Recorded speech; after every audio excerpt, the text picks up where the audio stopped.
عاصم کا نام شامل کروایا گیا تھا. تو آج 4 جو ڈاکٹرز ہیں مجموعی طور پر انہوں نے عمران خان صاحب کا تفصیلی معائنہ کیا, چیک اپ کیا. ان میں سے 3 ڈاکٹرز جو تھے یہ سرکاری ڈاکٹرز تھے پمز اسپتال کے, جبکہ ایک ڈاکٹر عمران خان صاحب کا پرسنل معالج تھا یعنی ڈاکٹر عاصم.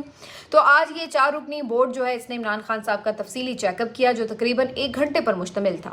عمران خان صاحب کی جو صحت ہے اس سے متعلق انہوں نے یہ بات آ کر باہر بتائی ہے کہ وہ ماشاءاللہ سے خیریت سے ہیں, ان کی صحت ٹھیک ہے, اب اطمینان بخش ہے, اور کوئی ان کو کسی قسم کی اس وقت پرابلم جو ہے رپورٹ نہیں ہوئی. البتہ ان کے کچھ جو روٹین کے ٹیسٹ ہیں وہ ضرور ریکمینڈ کیے گئے ہیں جو کہ آئندہ آنے والے دنوں میں کسی وقت لیے جائیں گے. لیکن ایک چیز جو علیمہ خان صاحبہ کے تھرو رپورٹ ہوئی ہے وہ یہ کہ ان کا جو فزیکلی میس ہے وہ تھوڑا کم ہوا ہے, اور اس سے یہ تاثر ہے کہ یعنی ان کو جو مینٹلی ٹارچر کیا گیا, جو کھانے پینے میں گڑبڑ ہوئی, اس کی وجہ سے تھوڑا بہت وزن میں کمی آئی ہے. لیکن بہرحال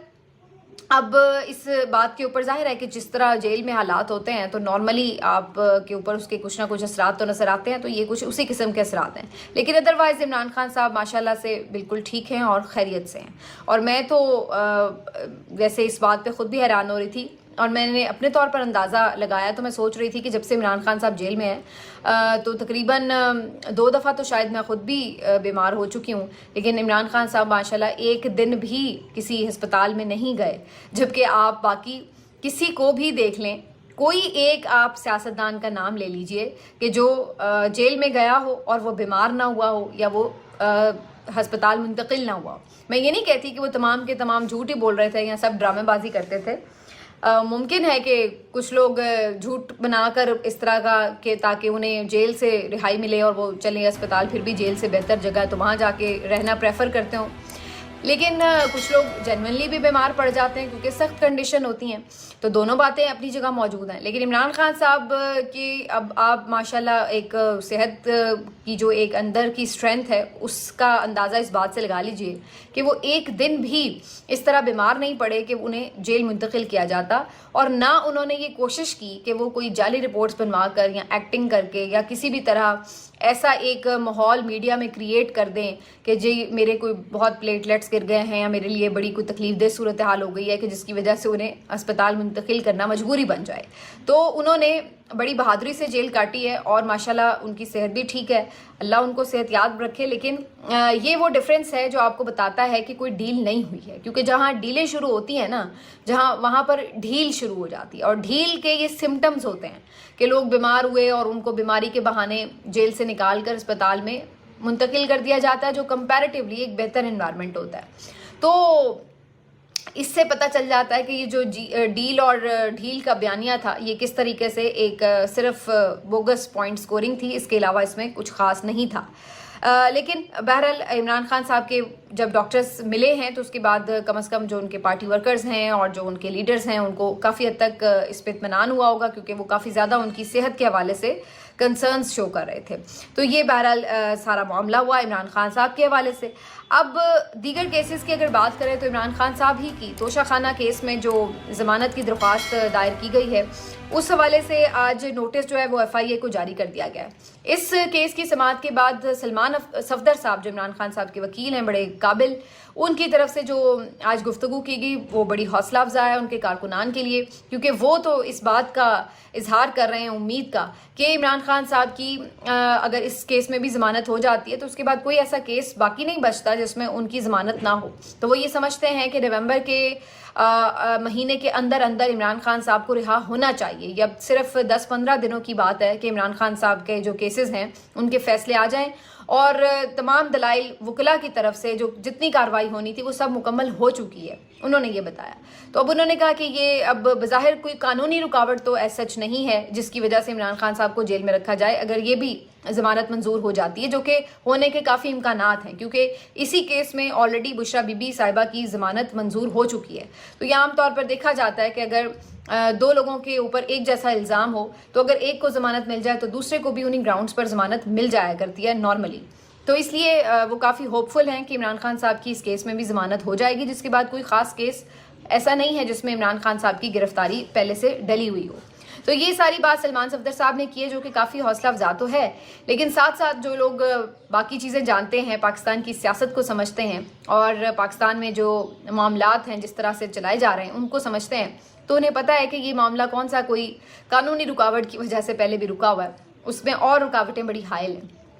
اس پہ بعد میں بات کریں گے۔ لیکن چونکہ ابھی میں ذرا عدالتی کارروائیوں پہ آپ کو اپڈیٹ کر رہی ہوں، تو اسی سے جڑی ایک اور خبر یہ کہ سیشن کورٹ میں بھی عمران خان صاحب کی مختلف مقدمات میں کوئی 7 یا 6 مقدمات ہیں، وہاں پر پری اریسٹ بیل جو ہے اس کی درخواست دائر ہوئی تھی، اور یہیں پر بشریٰ بی بی صاحبہ کی بھی درخواست دائر ہوئی تھی۔ تو بشریٰ بی بی صاحبہ آج یہاں پر بھی پیش ہوئیں، یہ افضل مجوکا کی عدالت ہے سیشن جج کی، اور یہاں پر آج بشریٰ بی بی صاحبہ جب پیش ہوئی ہیں تو وہ کافی جذباتی بھی ہو گئیں اور آبدیدہ ہو گئیں، اور انہوں نے جج صاحب کو مخاطب کرتے ہوئے کہا کہ ان عدالتوں میں کوئی انصاف نہیں ہمیں مل رہا، اور ہم 9 مہینے سے ادھر ادھر دھکے کھا رہے ہیں لیکن کوئی انصاف ہمیں نہیں دے رہا ہے، تو یہ جج ہمیں کیا انصاف دیں گے؟ ہم تو ہر وقت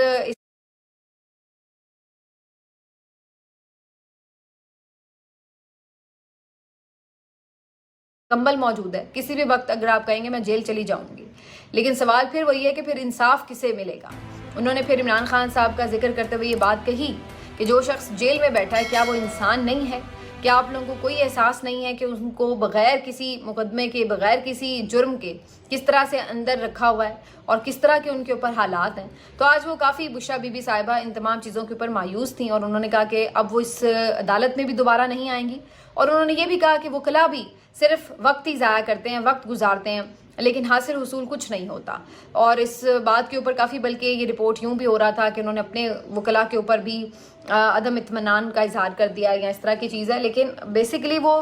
اس سسٹم کے حوالے سے بات کر رہی ہیں کہ وکلاء وہاں کے ہوں یا یہاں کے ہوں، تاریخ لے لیتے ہیں، یہ سب چیزیں چلتی رہتی ہیں، پینڈنگ رہتی ہیں چیزیں، اور انصاف نہیں ملتا۔ تو یہ ان کا بیسکلی فوکس تھا اس بات میں، اور اس کے بعد پھر انہوں نے یہ کہا، یہاں پر جو ان کی درخواست تھی ضمانت کی، اس کے اوپر فیصلہ محفوظ ہو گیا جو کہ سنایا جا سکتا ہے کسی بھی وقت، لیکن عمران خان صاحب کو آج یہاں پہ نہ تو پیش کیا گیا، نہ ویڈیو لنک پر سماعت ہو سکی، جس کی وجہ سے فی الحال ان کا کام جو ہے وہ پینڈنگ ہے۔ اس کے اوپر پھر وہی بات ذہن میں آتی ہے کہ 1 سال ہو گیا کہ عمران خان صاحب کو جہاں پہ بھی ویڈیو لنک پہ پیش کرنا ہوتا ہے نہیں پیش کیا جاتا، اور مزے کی بات یہ کہ بہانہ بھی ہمیشہ ایک ہی بنایا جاتا ہے کہ اڈیالہ جیل میں جو ویڈیو لنک فیسلٹی ہے اس میں کوئی گڑبڑ ہو گئی ہے، ٹیکنیکل فالٹ آ گیا ہے، لنک ڈاؤن ہے، یہ ہے وہ ہے، اس قسم کی باتیں، اور ہمیشہ ایک ہی بہانہ۔ اور دلچسپ بات یہ کہ ہمیشہ ہر جج اس بہانے کے اوپر خاموش بھی ہو جاتا ہے اور اسے تسلیم بھی کر لیتا ہے، تو یہ ایک بڑی دلچسپ بات ہے، ورنہ عام طور پر ججز ضمانت دینے کے اوپر، مجھے یاد ہے جب عمران خان صاحب ابھی اریسٹ نہیں ہوئے تھے تو اس سے پہلے زمان پارک میں وہ موجود ہوتے تھے، تو ایک ان کی ضمانت کی درخواست تھی، تو جج صاحب نے کہا کہ آپ انہیں جیسے بھی لے کر آئیں، آپ انہیں اس میں ایمبولینس میں ڈال کے لے کے آئیں، ویل چیئر پہ لے کے آئیں، جس طرح بھی لے کر آئیں، لیکن آئیں گے تو ضمانت ملے گی ورنہ ضمانت نہیں ملے گی۔ تو جہاں انہیں بلوانا ہوتا تھا عدالتوں میں، اس وقت یہ ڈیمانڈ تھی کہ جی خوار کیا جائے عدالتوں میں، تو اس وقت ججز بھی یہ انسسٹ کرتے نظر آتے تھے کہ لے کے آئیں، اور اب جہاں پر یہ ایک ریاست نے فیصلہ کر رکھا ہے کہ عمران خان کو جیل سے باہر نہیں نکالنا، ان کی تصویر، ان کی جھلک لوگوں کو نہیں دکھانی، تو وہاں پر ججز بھی اس بات کے اوپر اصرار نہیں کرتے کہ ہاں بھائی کیوں اس بندے کو پیش نہیں کیا جا رہا، اس کو فزیکلی لے کے آئیں۔ اور اگر آپ ویڈیو لنک پہ بات کریں جس سیکیورٹی ریزن کے اوپر، تو پھر ویڈیو لنک کیوں نہیں؟ ہمیشہ 1 سال ہو گیا کہ ویڈیو لنک کی آپ کا کام نہیں کر رہا، اور آپ کو بغیر ویڈیو لنک کے بھی آپ اس کو پیش نہیں، یعنی یہ ساری صورتحال بڑی واضح ہے کہ کس طریقے سے ہماری جو پوری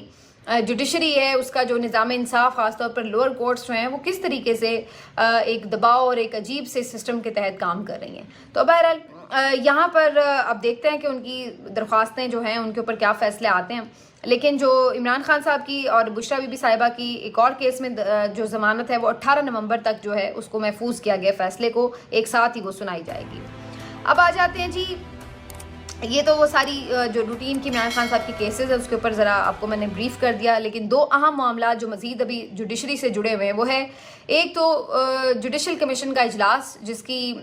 کاروائی کل ہونی ہے، اور یہ ایک بہت فیصلہ کن اجلاس جو ہے اس کو سمجھا جا رہا ہے، کیونکہ ویسے تو جب سے چیف جسٹس یحییٰ آفریدی صاحب نے حلف اٹھایا ہے اور عہدہ سنبھالا ہے تو انہوں نے کئی ایسے اقدامات کیے ہیں جس کے بعد بہت سے لوگ یہ سوچنے پہ مجبور ہوئے کہ یہ تو ایک آزاد جج نظر آ رہے ہیں بظاہر، اور حکومت کو شاید یہ اس طرح سرو بھی نہ کریں جیسے قاضی صاحب کیا کرتے تھے، اور بہت سے لوگ یہ پریشان ہوئے، حکومت کے اپنے لوگ، کہ بھائی یہ ہم نے کیا کر دیا، اور وہ مختلف ان کے اقدامات کے اوپر تحفظات کا اظہار کرنا شروع ہو گئے، تنقید کرنا شروع ہو گئے. تو یہ ہم نے ابھی پچھلے 2-4 دنوں میں دیکھا. لیکن دوسری طرف پی ٹی آئی والوں کی بھی کچھ امیدیں بندھی کہ بھئی یہ جج صاحب تو تھوڑا سا سٹینڈ لیتے ہوئے نظر آ رہے ہیں. لیکن ابھی تک یہ جتنے بھی معاملات ہیں جس میں چیف جسٹس صاحب نے کچھ سٹینڈ لیا، کچھ فیصلے ریورس کیے یا کچھ میٹنگز کیں، یہ تمام وہ چیزیں تھیں جو کچھ آپٹکس کے لیے تو امپورٹنٹ ہو سکتے ہیں، لیکن بہت زیادہ ایسے کوئی بڑی انقلاب نہیں تھے یا کوئی بڑے اقدامات ایسے نہیں تھے جس کے اوپر آپ یہ کہیں کہ جس سے حالات میں کوئی ایک دم فرق آ جائے. سمجھ رہے ہیں آپ؟ تو یہ انتظامی نوعیت کے کچھ اہم فیصلے تھے جو انہوں نے ریورس کیے، جس میں انہوں نے امپورٹنس دی جسٹس منصور علی شاہ صاحب کو. تو ان چیزوں کے اوپر جو ہے حکومت تھوڑی کھٹک تو رہی تھی کہ کچھ گڑبڑ ہے چکر، لیکن اب صحیح معنوں میں وہ معاملہ آیا ہے کہ جہاں پر ان کا انڈیپینڈنٹ ہونا یا وہ کدھر کھڑے ہیں، تاریخ میں اپنا نام کدھر کھڑے کریں گے، اب وہ معاملات آگے شروع ہونے جا رہے ہیں. اور اس کا جو پہلا امتحان ہے وہ جوڈیشل کمیشن کا اجلاس ہے، جس کے اندر حکومت نے آئینی بینچ بنانا ہے، آئینی بینچ کے سربراہ کا تعین کرنا ہے. بہت سے لوگ تو یہ کہہ رہے ہیں کہ خود چیف جسٹس آف پاکستان کو ہی نامزد کیا جا سکتا ہے، یحییٰ آفریدی صاحب کو ہی آئینی بینچ کا سربراہ بھی بنایا جا سکتا ہے. اگر یہ ہوتا ہے تو تب بھی میرا خیال ہے کوئی ایک نان کانٹروورشل قسم کی ہی اپوائنٹمنٹ کہلائی جائے گی. دوسری طرف کچھ لوگوں کا خیال ہے کہ ابھی بھی جسٹس جمال خان مندوخیل ان کا نام بھی آگے لایا جا سکتا ہے، اور یہ ایک سرپرائز کے طور پر حکومت یہ نام فلوٹ کر سکتی ہے. اور یہ جسٹس جمال خان مندوخیل جو ہیں یہ قاضی صاحب کے ہی قریبی گروپ میں سمجھے جاتے ہیں. تو حکومت کے فیوریٹ تو دو یہ ہو سکتے ہیں، ایک امین الدین خان صاحب اور دوسرے جسٹس جمال خان مندوخیل صاحب. لیکن تیسرا جو کوئی جس پہ آپشن ایسا جس پہ دونوں طرف کی پارٹیز کچھ تھوڑی بہت لچک دکھا سکتی ہیں وہ ہو سکتا ہے جسٹس یحییٰ آفریدی صاحب کا اپنا نام. اور جو اس میں تیسری بات ہے وہ یہ کہ جسٹس یحییٰ آفریدی اگر وہ خود نام کوئی سجیسٹ کرتے ہیں تو وہ یہ ممکن ہے کہ وہ منصور علی شاہ صاحب کا نام سجیسٹ کر دیں، کیونکہ وہ ہر جگہ پر ان کو مقدم رکھ رہے ہیں. تو یہ اب 2-3 نام ہیں جو کہ آ سکتے ہیں بالکل کنسیڈریشن میں آئینی بینچ کے سربراہ کے طور پر. لیکن ان تمام باتوں سے قطع نظر اگر ہم صرف اس کی طریقہ کار کے حوالے سے بھی بات کریں تو بڑی عجیب و غریب صورتحال ہے. اب یہ تھوڑی قانونی بات ہے، اس کو ذرا سمجھنا ہوگا کہ جوڈیشل کمیشن کا جو اجلاس ہے وہ کن لوگوں نے مل کے بیٹھ کے کرنا ہے. تو اس میں تو خود ایک جو اس کا ممبر ہے وہ آئینی بینچ کا سربراہ لکھا گیا ہے، اور وہ تو ابھی دستیاب نہیں ہے. پھر اس میں جو دوسرا اہم سکم ہے وہ یہ ہے کہ آپ نے یہ بھی طے کرنا ہے کہ جن لوگوں کو آپ نے آئینی بینچ کا سربراہ نامینیٹ کرنا ہے کیا وہ اس جوڈیشل کمیشن کے ہی ممبر تو نہیں ہیں. کیونکہ اگر آپ جسٹس منصور کا نام کر رہے ہیں یا جسٹس امین الدین کا نام کر رہے ہیں تو وہ دونوں تو آلریڈی اسی جوڈیشل کمیشن کے ممبر ہیں. اگر آپ ایون چیف جسٹس یحییٰ آفریدی کا نام بھی کنسیڈر کر رہے ہیں تو وہ بھی اسی جوڈیشل کمیشن کے ممبر ہیں. تو ان تینوں میں سے اگر کوئی بھی نام ہوتا ہے تو اس صورت میں تو یہ بھی ایک عجیب سا تضاد آئے گا کہ ایک شخص کا نام انڈر کنسیڈریشن ہے اور وہ خود ہی اپنے حق میں ووٹ بھی کر سکتا ہے کیا؟ کیونکہ یہاں تو ہم یہ دیکھیں گے نا کہ میجورٹی کس بات کے اوپر اتفاق کر رہی ہے. تو یہ بھی اپنے آپ میں ایک سکم ہے کہ جس کا نام فائنل ہونا ہے یا ان ناموں میں سے کوئی نام سلیکٹ ہونا ہے تو اس لسٹ میں اگر اس بندے کا اپنا بھی نام موجود ہے جس نے ووٹ کرنا ہے تو پھر یہ کیسی صورتحال بنیں گی.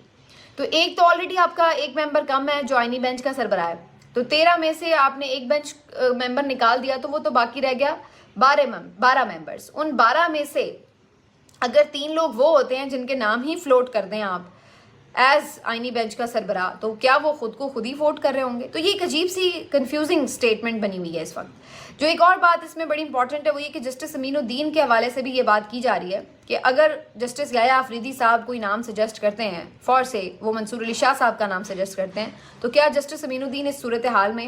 حکومت کے نام کے ساتھ جائیں گے یا پھر وہ اپنے چیف جسٹس کے نام کے ساتھ جائیں گے؟ کیونکہ بظاہر تو ان کا جو رجحان ہے وہ حکومت کی طرف ہے، لیکن یہ بھی دیکھنا ہوگا کہ جہاں ان کے چیف جسٹس ووٹ کر رہے ہیں اور انہیں پتہ ہے کہ آگے انہوں نے ان کے ساتھ چلنا ہے تو اس صورت میں کس طریقے سے وہ اپنے ہی چیف جسٹس کے خلاف جانا پسند کریں گے. تو یہ بھی ایک سرپرائز کی صورت میں کوئی چیز سامنے آ سکتی ہے. بہرحال یہ سب چیزیں اپنی جگہ موجود ہیں، لیکن دیکھنا یہ کہ جوڈیشل کمیشن کے اجلاس میں کیا چیف جسٹس آف پاکستان اس بات پہ بھی سٹینڈ لیتے ہیں کہ ابھی اجلاس بلایا ہی نہیں جا سکتا جب تک کہ اس ترمیم کا مسئلہ حل نہ ہو جائے، اور اس کے لیے وہ کوئی اناؤنسمنٹ کر دیں ایسی کہ جی پہلے اس کے اوپر کوئی فل کورٹ بیٹھے، ترمیم کے اوپر جو ہے وہ جائزہ لے، اور اس کے بعد اس ترمیم کے ہی نتیجے میں جو آئینی بینچ بننا ہے، جو جوڈیشل کمیشن بننا ہے، اس کی بات پھر بعد میں ہوگی، پہلے ترمیم کا جائزہ لیا جائے. تو یہ بھی ایک جو ہے امپورٹنٹ بات ہے کہ اب ساری جو نظریں ان تمام سوالات کے ارد گرد گھومتی ہیں، اور یہ سوالات کل آپ کو بہت سارے جواب دے جائیں گے، اور یہیں پر چیف جسٹس آف پاکستان یحییٰ افریدی صاحب کا تعین بھی ہو جائے گا کہ وہ تاریخ کی کس سمت میں کھڑے ہیں اور کیسے چلنا چاہ رہے ہیں. تو یہ اس لحاظ سے بہت ہی امپورٹنٹ ہے. آخر میں صرف یہ بتا دوں کہ سلمان اکرم راجہ صاحب نے آج گفتگو کی ڈیالہ جیل کے باہر عمران خان صاحب سے ملاقات کرنے کے بعد، تو انہوں نے اس بات کو واضح کیا ہے کہ جو ثوابی کا جلسہ ہے وہ صرف ایک جلسہ ہے، وہ کوئی دھرنا نہیں ہوگا. البتہ انہوں نے یہ ضرور کہا ہے کہ اس کے بعد وہ آگے کا لاہ عمل دیں گے. اب وہ کیا کوئی لانگ مارچ کی ڈیٹ اناؤنس کرنے جا رہے ہیں، یا پھر کوئی فردر 2-4 جلسے بتانے جا رہے ہیں کہ جی ہم یہ 2-4 مزید جلسے کریں گے موبیلائزیشن کے. لیکن ایک بات تو کنفرم ہے کہ سلمان اکرم راجہ صاحب اس وقت تک لانگ مارچ کی ڈیٹ اناؤنس نہیں کریں گے جب تک کہ ان کو یہ شور نہیں ہو جاتا کہ اس دفعہ ان کی تیاری مکمل ہے اور ایک بہت بڑی تعداد میں جمع غفیر جو ہے لوگوں کا ایک نکلے گا باہر، جو کہ پھر